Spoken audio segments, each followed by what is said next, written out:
Hey guys, we're back with the next episode of our Sryth Fantasy Text-Based RPG. Last time we were doing the ring quest. What is it called? Good question. Solundor's Grand Ring of Illusion quest, which is a 20-parter. I just turned the game on and this is what happened. It said suddenly, so I guess that's just what's going down right now. So we'll see what's happening. Thanks so much for hanging on and joining me. Let's go. A broad swirling column of grey smoke suddenly rises out of the ground before you. A split second later, the Gamemaster, clad in rugged, weather-stained attire, his face cloaked in the shadow cast by the wide rim of his leather hat, emerges from the smoke and bows. The Gamemaster raises his right hand, and the black cloak suddenly materializes, hovering before him. He snatches the garment out of the air and tosses it to you. And without uttering a word, he then bows before stepping back into the column of smoke and vanishing. The column of smoke promptly dissipates, scattering into a pall of eddying vapors that swiftly dissolves, leaving behind no trace that it ever existed. Okay. Allison, what's it? Take a look for you. Oh.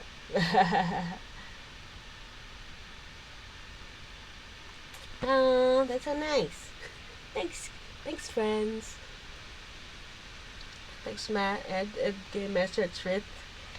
So awesome.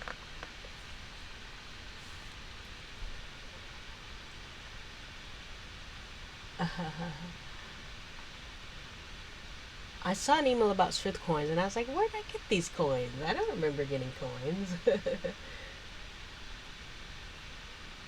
Thanks so much. I really appreciate it.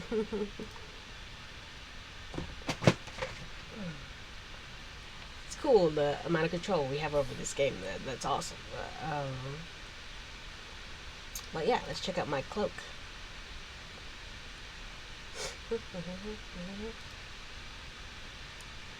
Black cloth, this black cloth cloak, its edges stitched with glittering silver thread, is the most remarkable enchanted garment. Zarath Morian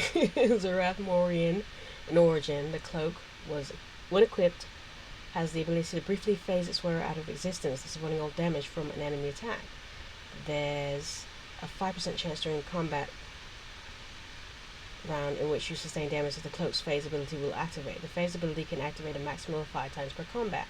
3 concentric squares embroidering in silver adorn the cloak's inner left collar. An elaborate depiction of Apple River Castle is embroidered in silver in the back of the cloak. Oh, that's nice. Wow, it's really good. What do I have on right now? The spider cloak. Okay, we can switch.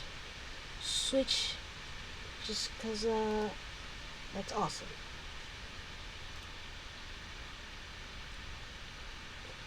I'll take it. I gotta find something to put my mind back up.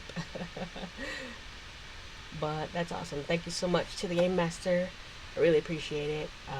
I love this game. Been playing since 2004 when I was at University of Florida. I found it by stumbling upon it. The old Firefox thing where you stumble upon things, and a friend of mine, Quinn, introduced me to that. So I really appreciate it. Let's get back to our festival and proceed with the tournament. Hey, we only have like 4 rounds left. 17, 18, 19, 20. Yeah. Let's go. The Corridor of Death. You stand in the white stone corridor illuminated by a dim, ghostly white light. At the far end of the passage, perhaps 50 yards from you, is a tall wooden door. Behind you in the passage ends abruptly at a smooth stone wall. Wondering what sort of danger stalks this seemingly empty hall, you take your first tentative step along it. As if in answer to the sound of your footfall, the entire corridor begins to shake violently. Chunks of the stone and clouds of dust and debris begin dropping into the passage from the ceiling overhead. Realizing at once that the imminent danger you're in, you're about to dash toward the distant door when suddenly your surroundings freeze. The familiar glowing apparition of Solundor appears. Ah, what a horrible place this is, says Solundor, a hint of sadness in his voice. Tallies and I barely escaped this tomb with our lives, and I certainly wish that I could say the same for our dear friend Othmore. May the All-Father watch over him. The corridor leads to the way out of the crypt, and yet it proved to be the last and most dangerous part of our excursion. Mind you, Allison, that you need only reach the door at the end of the hall to score yourself a victory. Mind you also that falling rocks may prove the least of your perils. I wish you luck. The apparition of Solundor fades from view, and the scene about you returns to life. A large chunk of stone lands with a thud on the floor of the shaking passage to your left. You dash along the corridor in the direction of the distant door, attempting to navigate your way safely through the falling chunks of stone that rain down from above. The first of 3 dodges. Dodges? Come on. You twist to the side and leap forward, narrowly escaping the deadly shower of rock and debris from overhead. Not waiting for the dust to settle, you hurriedly continue along the passage. You dash along the corridor in the direction of the distant door, attempting to navigate your way safely through the falling chunks of stone that rain down. Second of 3 dodges. Oh, miss. You stifle an agonized cry as a shower of rock and debris rain down on top of you, choking you with dust and battering you with its heavier components. Wounded but alive, you stagger out of the cloud of dust and debris and hurriedly continue along the passage. You dash along the corridor in the direction of the distant door, attempting to navigate your way safely through the falling chunks of stone that rain down from above. Come on. Yes, you twist to the side and leap forward, narrowly escaping a deadly shower of rock and debris from overhead. Now waiting for the dust to settle, you hurriedly continue along the passage. You breathe a sigh of relief when the shower of stony debris from overhead cease, and you find yourself standing in a clearer, more stable section of the corridor. Your relief is short-lived, however, for only a few yards past the last of the falling rocks, you are confronted by what appears to be a new peril. What is it? The grey stone tiles that make up the floor of the crypt passage abruptly comes to an end at the edge of 3 wide and long black slabs of stone that span the entire width of the hall. The slabs are easily 20 feet in length, making it impossible to jump over them. Crude etchings adorn the shiny surfaces of the stone slabs, which from left to right are a dragon, a griffin, and a wolf. Suddenly, the voice of Solundor echoes along the corridor. Only one of them is safe to cross upon, echoes his voice. Realizing the only way to continue to cross is to cross one of the slabs, you quickly begin to study them, hoping to discover which of them is safe to step on. After careful lengthy study of the tile, you determine that the wolf tile is the only tile that is safe to cross. With slight trepidation, you gingerly lower your foot into the tile and breathe a sigh of relief, and nothing happens. Wasting your time, you cross the tile and prepare to continue toward the door at the end of the corridor. Now past the 3 black stone tiles, you continue to continuously approach the wooden door. According to what Solundor has told you, reaching the door will earn you a victory. With that thought in mind, you creep forward, eager to cover the last few remaining yards of the corridor. You're within 10 steps of the door when it's suddenly buckled by a violent blow from the other side. The second blow strikes the door and it breaks off its heavy iron hinges and lands flat along the passage. Its top nearly touches your toes. With a loud echoing hiss, a towering skeleton nearly twice your own height steps out of the deep gloom beyond the narrow, doorless arch. Much to your horror, the fearsome undead creature picks up the door and promptly hurls it at you. You've only a split second to act. You dive forward, narrowly dodging the flying door. The heavy slab of wood sails over your prone form and lands with a loud thud in the corridor behind you. As you regain your feet, your eyes fall upon the fearsome skeletal guardian now staggering along the passage towards you. The towering skeleton hisses as it swipes at you with large and hopelessly rested sword. Despite the slow, rigid movement of a fearsome undead foe, you have no doubt that this terror is capable of landing a fell blow. You steel yourself for a brutal fight to the finish. Kill. Wow. Okay. Defensive, normal, aggressive. Defensive, normal, aggressive. Defensive, normal, aggressive. Offensive, normal, aggressive. Offensive. He is tough. He got a lot of HP. Slight. The sound of splintering bone and thick cloud of pungent dust fill the wide stone corridor as the massive skeleton crashes to the floor. You step back from the shattered remains of your foe and wipe the sweat off your brow. You now have a little trouble seeing how Othmore came to his unfortunate end in this wretched place. A sound from the passage ahead alerts you, and you peer into the darkness beyond where the wooden door once stood. No less than 24 glowing red eyes stare back at you from the inky shadows. Steeling yourself for one last encounter in the corridor, you're greatly relieved when your surroundings suddenly begin to shift and blur. Yeah, winning! The scene around you gradually returns to focus, and you once again find yourself standing in the middle of the circle.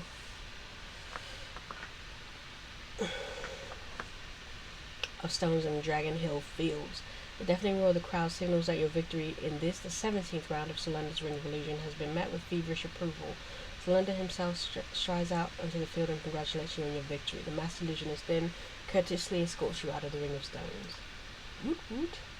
At the end of the contest field, Solundor again congratulates you and tells you to expect an even greater challenge the next time. I mean, that's what he says every time, man. We're in round 17. I don't think it's going to get any tougher, because I have been massively prepared for this type of tournament. My reputation precedes me. People know. People know.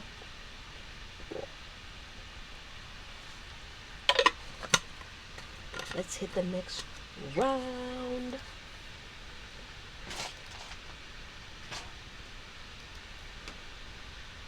See you in the tournament in round 18.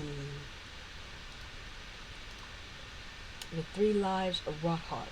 You're standing on a rocky, uneven ground at the base of a series of steep rolling hills that run off toward a dark line of distant firs to the west. Beyond the shadowy line of trees rise even steeper hills, which eventually give way to a towering chain of mountains that pierce the clear blue sky. A sudden series of shrieks startle you, and you turn to witness a scene that makes you glad that it is all one of Solundor's masterful illusions. Approximately 50 yards to the south of you, also at the foot of the hills, a battle rages. A sizable force of 36 mountain goblins, wielding spears and axes, is embroiled in a brutal struggle against a massive 3-headed forest troll. The grotesque, terrifying troll appears to regard his savage foes as little more than nuisances, and he swats them aside with his 2 spiked clubs. In a matter of a couple of minutes, the 36 goblins have either fled or lie slain at the feet of the towering foe. The troll's 3 heads turn immediately in your direction, and the fearsome creature stomps on the base of the hill, bellowing with rage and raising its deadly spiked clubs into the air. The scene about you freezes as the glowing apparition of Solundor appears. The legendary Rothart, said Solundor, waving his hand in the direction of the 3-headed troll. I didn't get that from reading before. I didn't get it was the 3-headed troll. It's like Fluffy, except mixed with the troll in Harry Potter. I don't believe he has ever been put down, though I dare say it wasn't for lack of attempts. The horrid creature bears 1 life for each of his hideous heads, so defeat him just once won't do. He must be slain 3 times. You ask Solundor if he and Tallies on their many adventures over the years ever encountered Rothart. He smiles. Once, quite a few years back, we came upon some of his handiwork, said Solundor, in the form of a decimated regiment of border rangers in the Volrundin foothills. We tracked him with the better part of 2 days. For the better part of 2 days, but eventually went afoul of his trail and gave him up. Of course, we have no way of knowing if it truly was Rothart we were tracking, though. I dare say there was little to suggest otherwise. Solundor wishes you luck in his apparition, shimmers brightly and disappears. The scene about you immediately returns to life. Yeah, we always gonna start with our tree, aren't we? 3-headed troll snarls as it breaks into charge, covering the distance between you and it at unnerving speed with its lengthy stride. Fight! You fire 2 arrows at the charging troll, and both of the feathered shafts hit their mark, slamming into the beast's thick, leathery torso. The troll stumbles as he is pierced by the shafts, but quickly resumes his charge. 3-headed Rothart wounded. The 3-headed troll, somewhat slowed by your arrows, charges into melee range, striking at you with his 2 heavy stone clubs. You manage to dodge his initial blows and counter with an attack of your own, and what you quickly realize will prove to be a brutal fight to the finish. Fight! Woo-wee! 31-21. I apparently have better health than he does, because my 31 didn't make me lose as much as his 21. Aggressive. Yeah. Is he gonna get another hit, Willie? Nope, he won't. Ah-ha-ha-ha. Ah-ha-ha-ha. The 3-headed Rothart staggers and falls, striking the ground face first at your feet. The corpse shimmers brightly and disappears. A large snarl fills the air as a double-headed version of the fearsome troll materializes only a few yards away. You boldly hold your ground as you prepare to engage the twin-headed terror. Aggressive. Be aggressive. Yes! The 2-headed troll crashes to the ground at your feet. The corpse shimmers brightly and disappears. You promptly assume a defensive stand, preparing to face the beast's next incarnation, when something entirely unexpected appears. A large purple bubble, about 3 times the size of your head, floats into view and again rises swiftly into the air. On the breeze, touch it before it's out of reach, echoes the voice of Solundor all around you. Touch it and you will be healed. With no desire to see the opportunity go to waste, you rush forward and begin to leap at the rising bubble. I'm good. Thanks, but I was good. Your fingers sweep the surface of the purple bubble. You immediately feel your wings begin to heal. Now more confident than ever that you can succeed in the challenge. Prepare to face the next incarnation of the fearsome troll. A loud snarl fills the air as the next incarnation of Rotheart materializes several yards away. The single-headed version of Rotheart that stomps towards you is more in line with the troll you're accustomed to, though he's still much larger than most of his savage species. Determined to put him down to defeat and earn a victory in this round of Solundor's tournament, you boldly strive forward to meet the beast's advance. Be aggressive. He got me. The dying troll turns his head skyward and unleashes a final lonely bellow as it slumps to its knees before collapsing face first on the ground. At long last, justice has caught up with the undying terror of Rothard. Not really, since this is all an illusion. You step back and the troll's bloody corpse suddenly bursts into flame. The fire that consumes the creature's body burns with great intensity. In a matter of minutes, only a pile of ash remains, and a thin trail of sickly black smoke winds its way from the smoldering heap into the clear blue sky. Your eyes are focused on the climbing column of smoke when your surroundings begin to shift and blur. Yep, 18th round down. You can keep trying. We're gonna keep letting you try for 2 more rounds. And a dragon's life. We're gonna be facing a dragon. You stand in the middle of the wide clearing surrounded on all sides by tall conifers. In the distance to the west, you can make out a dark line of towering mountains. The sky overhead is clear, but the long shadows of the trees that splash across tall grass at your feet tells you that the afternoon is rapidly fading into dusk. A sudden rush of wind at your back takes you by surprise and causes you to stagger forward several steps as you struggle to maintain your balance in the wake of the force with which it has swept past you. Your eyes are immediately drawn to the large, winged, grain-scaled creature alighting in the center of the clearing, a forest dragon. The dragon folds its wings and turns its gaze to you, peering at you with its sparkling amber eyes. The dragon appears to be a young one, perhaps only half of its full-grown size, but the observation does not little to improve your morale. You realize only too well that you're facing a fearsome and deadly foe. You dare to trespass in the domain of Tashapto, King of Westgard? Rose the dragon. I'll feast on your flesh and wear your bones, human. With that, the young forest dragon starts towards you, keeping its head low to the ground as it approaches. You steel yourself for the brutal fight that now seems imminent, but the dragon has taken less than a dozen steps from the scene before you suddenly freezes. The glowing apparition of Solundor appears. Behold, Allison, said it's not the dragon anymore. Behold, Allison, said Solundor, the legendary forest dragon Tash Aptor. The young creature frozen before you is Tash Aptor at 50 years of age. By the measure of his species, he's still quite immature, but by the measure of any other, he's most certainly a potent and deadly foe.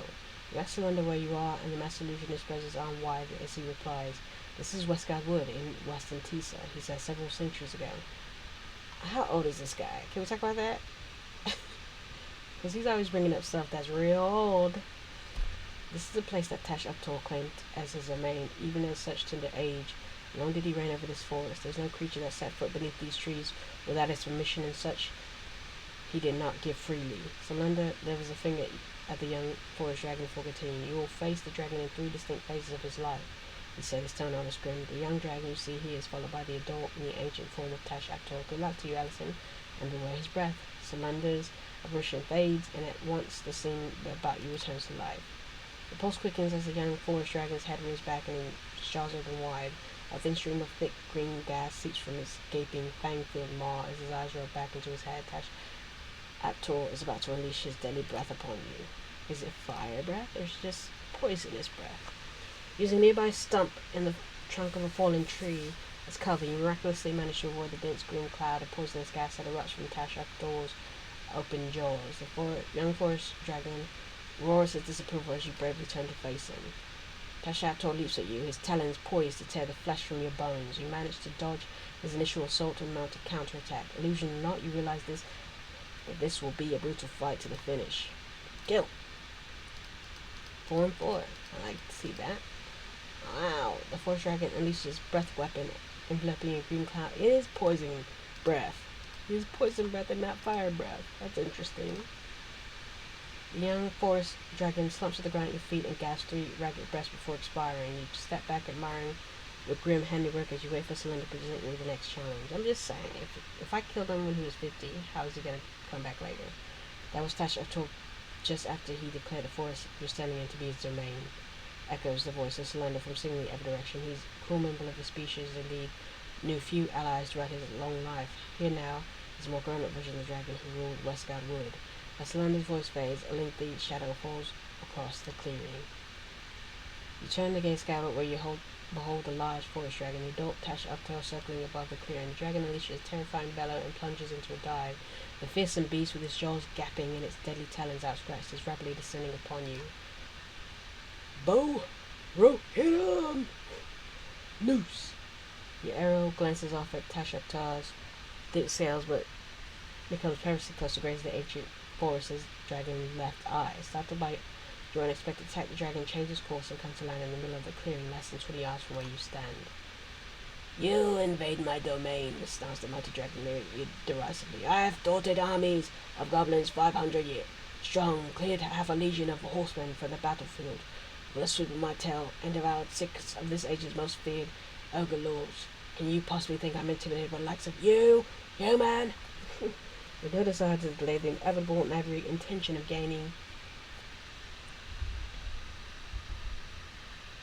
again putting the forest dragon down to defeat, you rush forward and launch your assault on the imposing and fear-inspiring Tash Uptor. Adult Tash Uptor. Fight. I can't believe the kid one was tougher. Wow. Guess he was breathing on me. The massive corpse of Tash Uptor shimmers and disappears. You exhale heavily and wipe the sweat from your brow as wait in trepidation for what challenge the mass illusionist may next have in store for you. Well done, Allison, booms the voice of Solundor from all around you. Behold now, most fearsome specimen of dragonkind, 5 centuries of scale and malice, the ancient Tash Uptor. Solundor's voice fades, and almost at once a loud snarl erupts from behind you. Spinning on your heel, you find yourself staring at one of the most terrifying creatures you've ever laid eyes upon, nearly twice the size of the adult Tash Uptor. That's what I'm saying, dragons never stop growing, right? That's my Game of Thrones lore.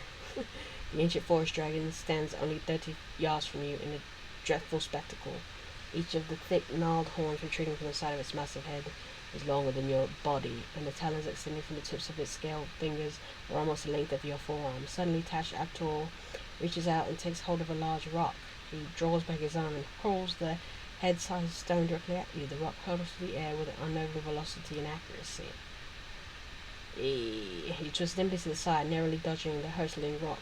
The weighty stone slams at the ground only inches from your right foot. Your quick reflexes have very likely saved your life.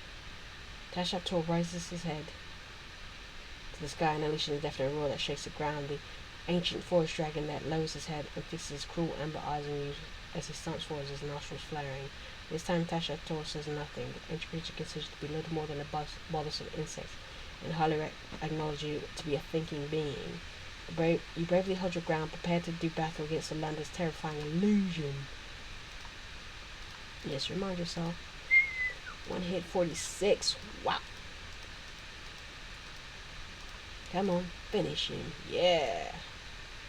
You stand next to the bulky, thick-scaled corpse of the slain forest dragon. The ancient beast is both fearsome and majestic, even in death, and you marvel that you were able to put down such a dangerous foe, even if it was only one of Solundor's grand illusions.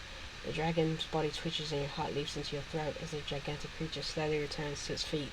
The dragon's wings begin to rapidly heal before your eyes as the terrifying beast assumes its full height and glares down at you with its cruel amber eyes. Tash Uptor yet leaves.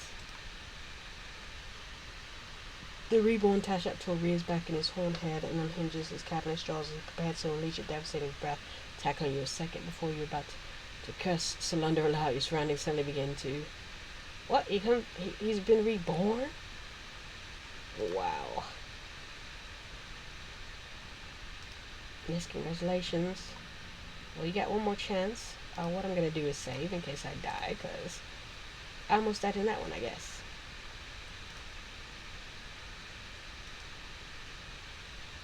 Proceed to the final round. It's the final countdown. Ba-da-bum-bum. What's it called, baby? The face in the mirror. You stand in the middle of the broad, grassy, three-ring field. Several yards from you, set atop a low stone pedestal, is a large, ornate wooden-framed mirror. The surface of the mirror ripples continuously. Cautiously, you step toward the mirror and peer into it. You're immediately shocked and horrified by what greets your eyes. Returning your gaze from beyond the surface of the mirror is a cruel little reflection of you. Adding to your mounting horror, the image of the mirror moves independently and it seems to be silently mocking your every motion. I felt like it was going to be a dark version of myself. I mean, if you want something that could beat me, myself's probably it. You quickly assume the defensive stand, but at the very moment the scene about you freezes and the glowing apparition of Solundor appears. How else could I have even the slightest hope of besting you, smokes Solundor, as his gaze shifts back and forth between you and your sinister-looking clown. I figured that you would prove to be a good match for yourself as anything else I could come up with. I have, of course, made a few embellishments to your illusionary clone. You sigh deeply and Solundor laughs. Well, it's the last chance I have to protect my tournament's reputation. I wish you as always the best of luck, he says. The apparition of the master illusionist fades and the scene about you returns to life. The sinister clown leaps out from the mirror and bows deeply. Pleased to make my own acquaintance, she says, a voice tinged with disdain. I'd have to say you rather do use a fair amount of injustice. Oh. I'd have to say you rather do us a fair amount of injustice. You're quite a pathetic reputation of ourselves. Oh, wow. The eye of Solundor's masterfully crafted illusionary clone is what most unnerves you. While they resemble your own, there's something cold and lifeless about them. A menacing figure stands before you in the tall grass in the middle of the field. Apart from her sinister scowl, is an exact replica of you. Like you, your clone bears a formidable weapon, horn of Adosel. You brandish the piece with she brandishes the piece with a remarkable and quite familiar degree of skill. Yes, the Dragonclaw amulet, the amulet of the winds, the ring of heroism, ring of crimson wonder, Ovelin's master ring, Carilda's serpent ring, glowing crimson pendant, holy pendant, wraith light's shield, master assassin's cowl, Banderip's gloves, gold bands of valor, Irregural's high boots, Banderip's studded belt, master huntsman's sleeves, master huntsman's leggings, dragon gem, tabard, dragon wing, breastplate, and cloak of phasing. Down to your last equipped piece of armor, you and your cruel clone are outfitted equally. Why should we delay any longer? She says with a scowl. Anticipating an imminent attack, you swiftly assume a defensive stance, prepared to defend yourself against a foe who can only assume you're equal in every way. Your clone draws herself into the same stance and flashes you a wicked grin. The clone waves her hand and the swirling black portal immediately opens to her right. The surface of the portal begins to ripple and something is about to emerge from it. Shadow magic? We're not allowed to use magic in the tournament. It's not fair. Through the swirling black portal opened by your clone steps a hideous black-winged red-horned demon. The vicious one-eyed creature is now filled with long silver-fanged snarls as it catches sight of you. You instinctively assume a defensive stance as the red-horned demon charges forward and attacks. I mean, I would never send somebody else to fight for me. Evil Allison. And they're not even good. So, why are you wasting your time? Your clone grumbles as you send her summon minion down to defeat. The pulse quickens and your mind races as you realize that your wicked clone is about to unleash another attack upon you. Clone closes her eyes and slowly raises her hand as she calls upon the power of elementalism. Summoned by your clone channeling the power of elementalism, a powerful air elemental sweeps down out of the sky and swiftly sets upon you with a savage attack. First of all, you're breaking the rules. We're not supposed to use magic in this tournament. It's part of the rules. So I'm at a handicap against myself. Yes, grumble, grumble, grumble. What is it now? Your clone grins wickedly as she reaches in amongst her belongings and retrieves a goblin bomb. We are the same in every respect, she says, sneering, and with a well-aimed toss, your clone hurls the deadly explosive device in your direction.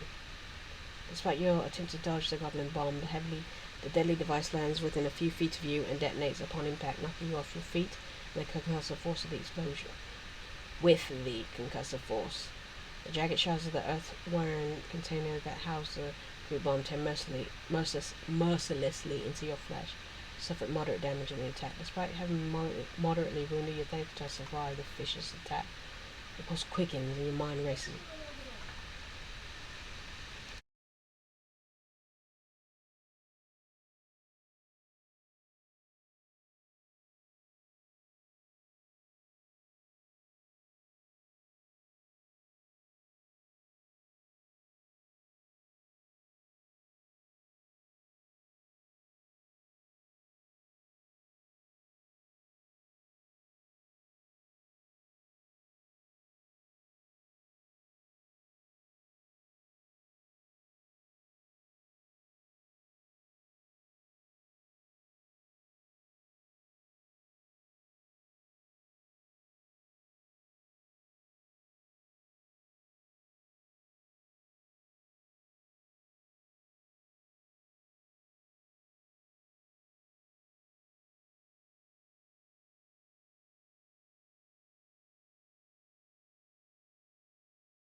My mom's calling me. Let's finish this.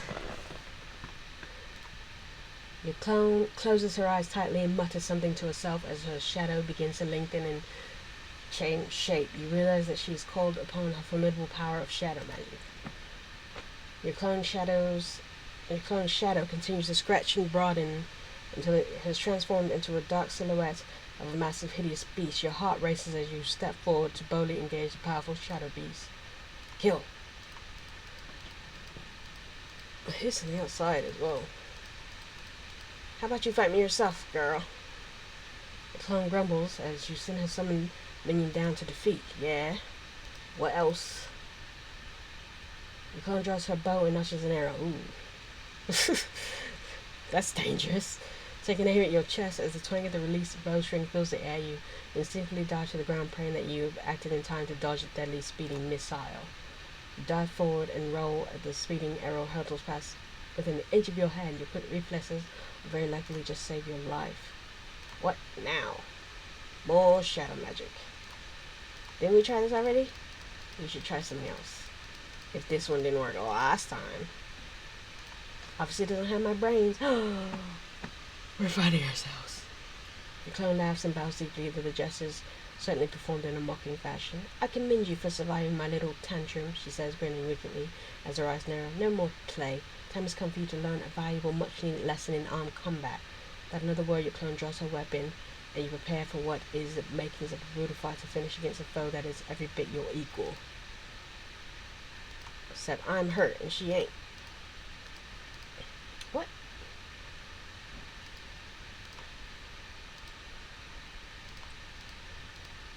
Okay, this ain't right. Defensive. Aggressive. Alright. Quick stone, haha.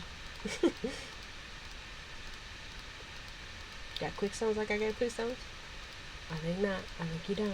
Ha ha ha ha ha. Ha ha ha ha ha ha.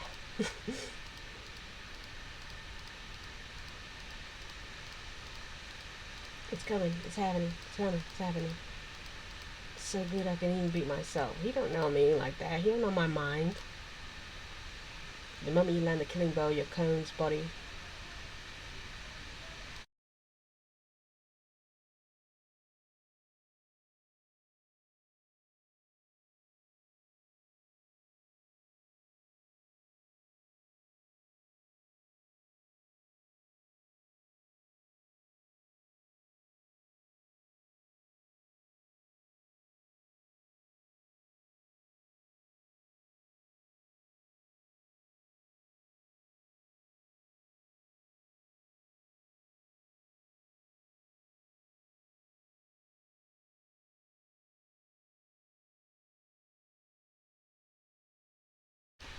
yes, being called again. Let's finish it. The moment you land the killing blow, your clone body shimmers brightly and vanishes. Your surroundings immediately begin to shift and blur. Your surroundings come swiftly back into focus, and you once again find yourself standing in the middle of the tournament field. The raucous cheers of the large crowd that has gathered to witness your final challenge to the tournament swells in a deafening roar. You turn to your right and spot Solundor making his way towards you, his face bearing a grin and his hands raised in the air to salute your victory.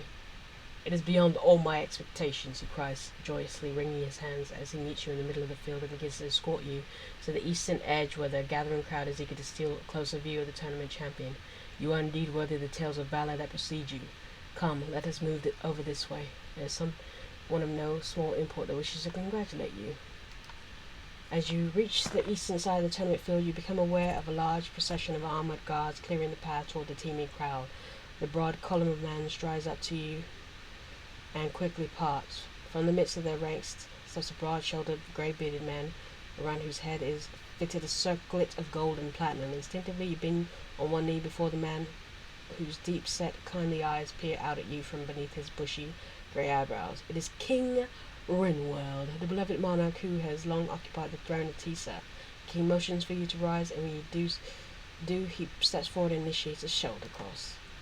"At long last," says King Rinwald, smiling, "I am able to lay eyes upon the bold adventurer whose name has so often been brought to my attention. I dare say this kingdom and all who make it for themselves a home within its borders must be thankful that even at the dawn of the age that is said to bring darkness and terror, we have a woman like yourself from whom to draw inspiration and hope. You have my unending gratitude, Alison."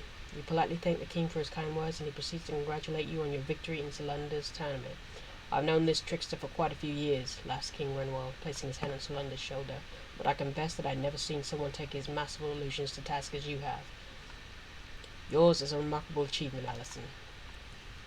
King Rinwald dismisses those around him, including Solundor, and pulls you aside. He lowers his voice and focuses intently on your face as he speaks to you in a hushed tone. "I mean every word of what I said, Alison," he says. "I do not choose my words lightly to suit the hour or the mood. They chose to convey my conviction about these things. I feel worthy of my attention. That which I consider worthy above all else is the sovereignty of this kingdom and the safety and livelihood of its people, which are both threatened by the encroaching shadows of this new age with every day that passes.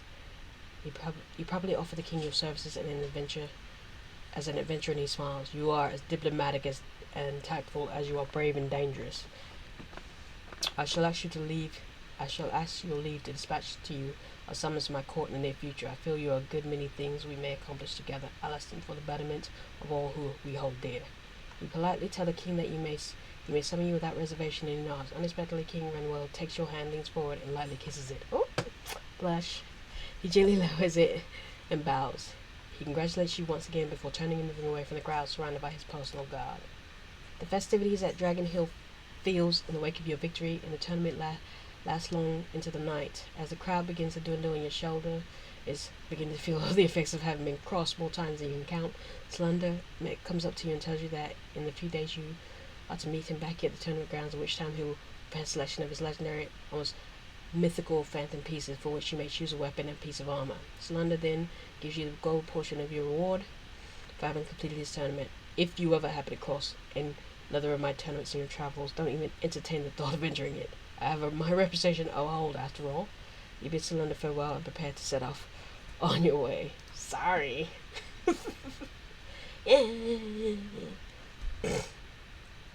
Let's get my experience reward. Completing all 20 rounds of Solundor's Grand Ring of Illusion tournament was no small feat. Your mettle was severely tested and you certainly answered the call. Your heroic effort has been... for your heroic effort, you have an experience bonus. The trials on the tournament also serve to directly hone all of your abilities. Oh, nice. Hey, it's over. Be sure to watch for an announcement that will indicate you may return to Dragon Hill Fields and choose one of Solundor's legendary phantom items and final reward for your victory. Well done, Alison. Yay! Well, that's awesome. That's the end of the ep. I'm gonna do more stuff in Trid, more adventures. I think I was doing Trid more in the near future. Thanks so much to the Gamemaster again. Thanks so much for anybody who watches this. Really appreciate it. All your comments are appreciated. Till next time, you know what I'm gonna say. Peace.